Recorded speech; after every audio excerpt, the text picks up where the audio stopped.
Can I just say one thing, if I may? Yeah.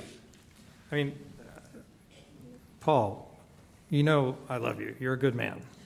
Uh-oh. Here it comes.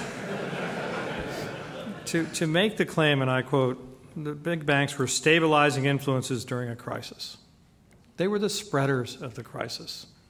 They were not a stabilizing influence of the crisis. And I know because they came to us to ask for protection. Goldman Sachs there were many banks, as bank you all holding know, company. Richard, there were many banks that did Paul not Saltzman. need TARP funds.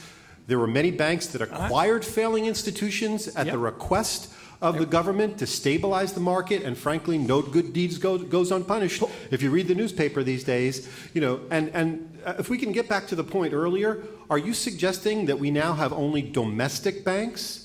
And that not only do we have small banks, but we have only domestic banks because of cross-border resolution issues? Is that your position, Simon? Paul, on the crisis that happened, No, one word, Paul, one word for you, Citigroup.